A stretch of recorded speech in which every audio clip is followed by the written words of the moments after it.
반갑습니다.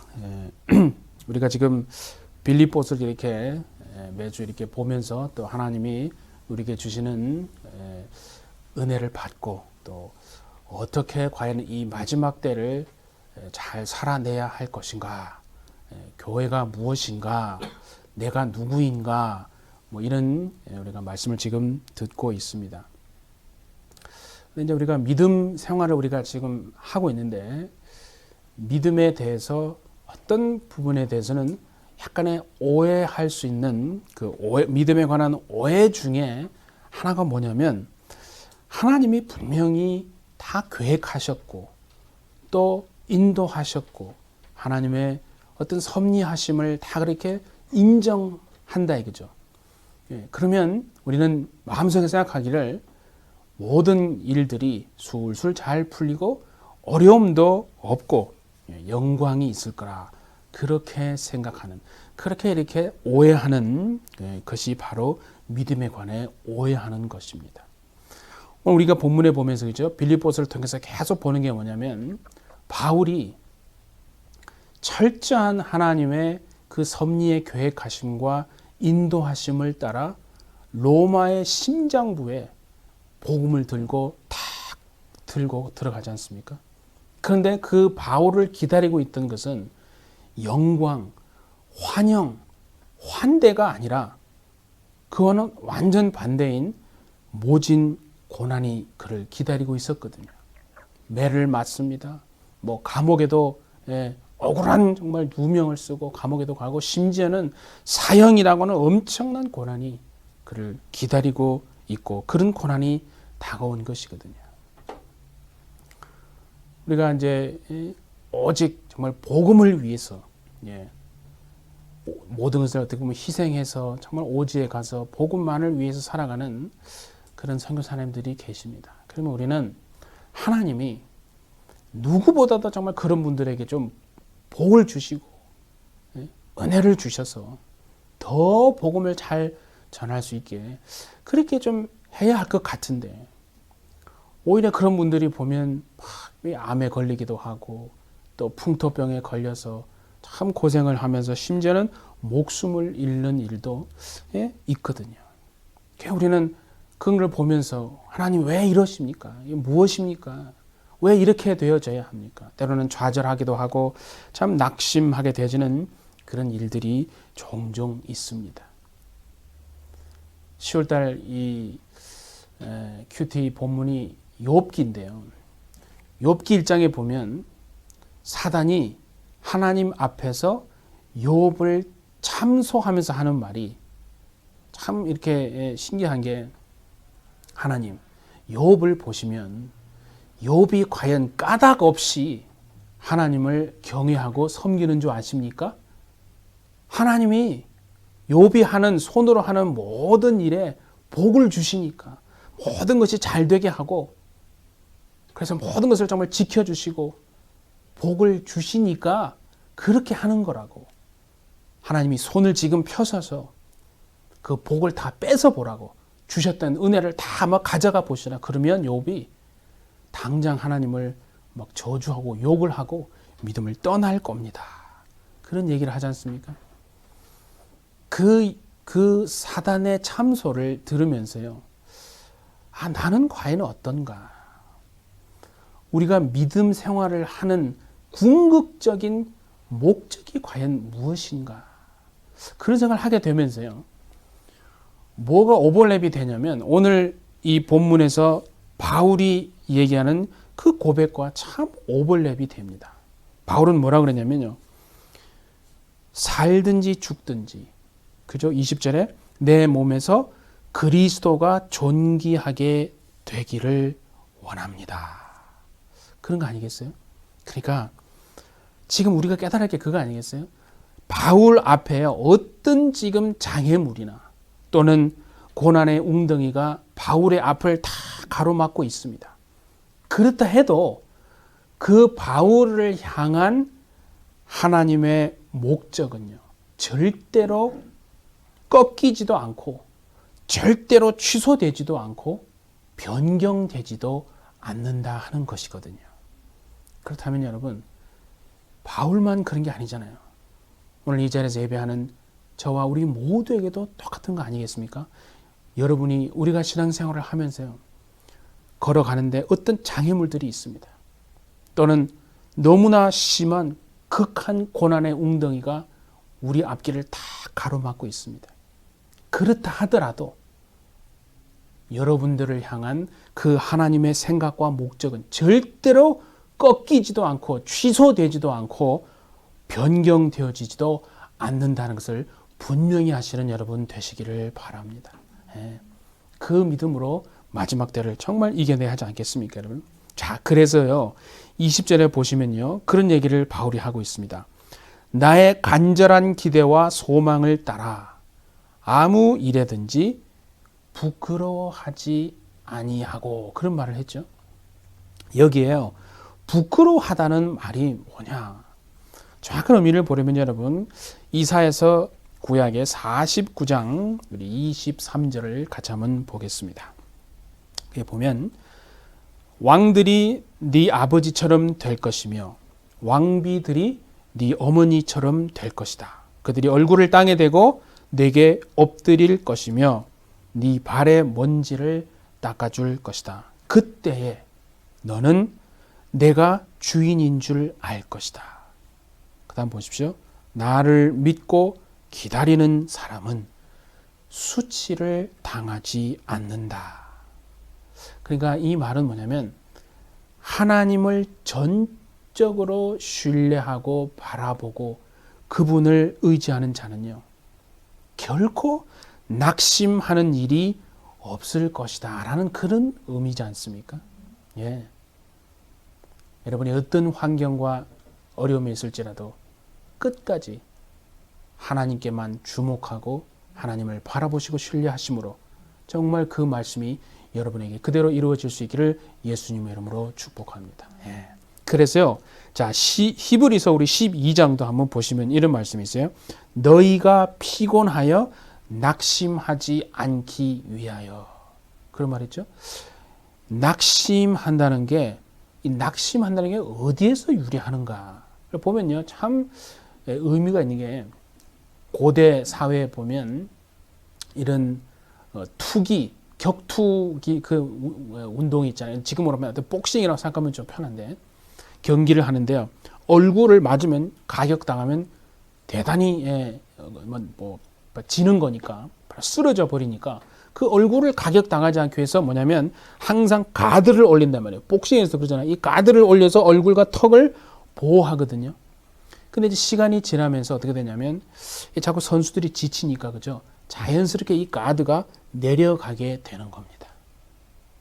거기에서 유래한 거예요. 그래서 낙심하지 않기 위해라는 말은 무슨 의미냐면 가드가 내려오지 않게 한다, 그런 뜻입니다. 가드가 내려오면 얼굴을 가격당하니까 큰 어려움을 겪는 거죠. 그래서 사실 이 빌립보서 지금 1장 20절의 메시지는 무슨 뜻이냐면요, 하나님을 끝까지 바라보는 사람, 끝까지 신뢰하고 의지하는 사람은 결단코 낙심하는 일이 없을 것입니다 라는 말인데, 그거를 그 낙심하다의 말의 유래에 비춰보면 결국 뭡니까? 끝까지 어떻게 믿음의 가드를, 믿음의 방패를 내리지 말아야 한다. 반드시 믿음의 방패와 믿음의 가드를 들어 올리라 하는 그런 뜻이 되는 겁니다. 고대에서는 이제 전쟁 나가서 싸울 때 한쪽에서는 방패를 든단 말이에요. 오른손에는 칼이 있을지라도 한 손에 방패를 드잖아요. 이 방패를 든 손이 이게 내려가면, 어떤 경우에도 이게 내려가면 안 되는데, 이게 이제 든 손이 내려가는 게 피곤해지는 거고, 그걸 영적으로 하면 그게 낙심하는 것입니다. 그래서 끝까지 주를 주목하고 바라보고 신뢰하지 못하기 때문에, 그래서 낙심하고 패배하고 사실은 쓰러지는 것이다. 그렇게 말하시지 않겠습니까? 하나님을 끝까지 주목하시고 바라보시고 신뢰하시는 여러분 되셔서 결단코 낙심하지 않는 인생 되어주시기를 예수님의 이름으로 축복합니다. 그러면 그런 생각이 들잖아요. 왜 하나님을 끝까지 바라보고 주목하고 신뢰하는 사람은 왜 수치를 당하지 않고 왜 낙심하게 되어지는 일이 없는 것인가? 그게 자기의 과연 멘탈이 정말 갑이라서 그런 것인가? 그러면 신앙생활 할 때 멘탈이 약한 사람은 맨날 쓰러지는 것인가?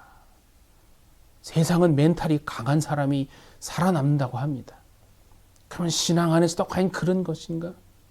여러분, 왜 하나님을 끝까지 주목하고 바라보고 신뢰하는 사람은요, 수치를 당하지 않고 낙심하는 일이 없게 되어지는 줄 아십니까? 자, 로마서 우리 1장 16절을 한번 보겠습니다. 내가 복음을 부끄러워하지 아니하나니 이 복음은 모든 믿는 자에게 구원을 주시는 하나님의 능력이 됨이라. 그러니까 여러분, 지금 이게 뭐냐면 하나님을 끝까지 주목하고 바라보는 자가 수치를 당하지 않고 어려움을 당할지라도 결코 낙심하지 않는 이유는 복음이 능력이 되기 때문이라는 겁니다. 복음이 능력이기 때문에 하나님을 끝까지 신뢰하는 자는 결단코 낙심하게 되어지는 일이 없으리라 하는 거 아니겠습니까? 정말 이 확신이 여러분 모두의 확신이 되셔서 어떤 절망스럽고 눈에 아무런 정말 희망이라고는 눈꼽만큼도 보이지 않는 환경에서도 여러분 영혼에게 복음이 능력이 되기 때문에 결코 하나님은 나를 실망시키는 그런 낙심시키는 일이 없으시다. 그렇게 담대히 선포하시고 정말 복음의 능력을 그렇게 경험하시고 이겨내시는 정말 주의 우리 해비철 청도를 되시기를 예수님의 이름으로 축복합니다. 그럼 우리는요 능력을 좀 잘 이해를 해야 합니다. 우리는 능력이라고 생각하면 뭔가 힘이라고 생각하거든요. 그래서 오해를 하게 되는 겁니다. 당시에 자 보세요. 그 로마는요 얼마나 정복 전쟁을 펼치고 있었는지 모릅니다. 그러니까 영토를 확장하기 위해서 가진 힘을 이용해서 정복 전쟁을 펼쳤거든요. 그래서요 그 로마에게 있어서 선, 로마에게 있어서 진리, 그 로마에게 있어서 하나님의 정의는 힘입니다. 그러니까 그들에게 있어서 힘이 곧 선이고 힘이 진리고 힘이 선이라는 거죠. 그런데 바울이 전하는 예수님을 딱 보는 거예요. 예수님의 십자가를 보니까 자신들이 생각하는 힘과는 너무나 거리가 멀다 이거죠. 너무나 무기력해 보이고 힘이 없어 매가리가 없어 보이고요. 아주 완전히 실패한 것처럼 보인다는 거예요. 그래서 따르지 않는 겁니다. 그런데 지금 바울은 그들에게 뭐라고 하냐면요. 그렇게 무기력해 보이고 힘이 없어 보이고 아니 완전히 처절한 실패한 모습으로 보이는 그 예수님의 십자가의 죽음 그 부활이 오히려 하나님의 완전한 승리요 능력이요 이김이라고 말하고 있는 겁니다. 이게 그러니까 우리가 생각하는 그 당시 로마가 생각했던 어떻게 보면 우리가 예수 믿으면서도 능력이라고 말을 들으면 자꾸 그렇게 힘이라고만 생각하거든요. 그런데 분명히 오늘 그러잖아요. 복음이 능력이 된다라고 했죠. 하나님의 능력이 된다. 그때 그 능력은요. 사람의 눈으로 볼 때는 너무나 무기력해 보이고 힘이 없어 보이고 진짜 실패한 것 같이 보입니다. 하지만 그렇게 보일지라도 바로 예수님의 그 십자가의 죽으심과 부활하심이요. 하나님의 완전한 승리요. 진정한 능력이요. 이김이 되는 줄 믿습니다. 예. 그러니까 우리는 그 생각을 다시 해야 됩니다. 그래서 우리가 어떤 절망 가운데 있고 우리가 지금 어떤 위기와 정말 아픔 가운데 사실은 있어도 끝까지 주를 바라보고 신뢰하고 그 주님을 의지한다면요. 바로 그것이 우리에게 이김을 가져다 주시는 하나님의 승리와 능력이 되어질 줄 믿습니다. 정말 그런 복음의 능력으로 여러분 이 세상을 이겨내시는 여러분 되어주시기를 바랍니다. 그래서요, 그 마지막에 20절 후반부에 보시면 바울이 그런 얘기를 했잖아요. 내 몸에서 그리스도가 존귀하게 되려 하나니. 그랬죠? 근데 그 앞에 무슨 내용이 있냐면 죽든지 살든지, 죽든지 살든지라는 말이 있는 거 아니겠어요? 그러니까 우리는 어떻게 보면 이게 조금 헷갈려 할 수가 있어요.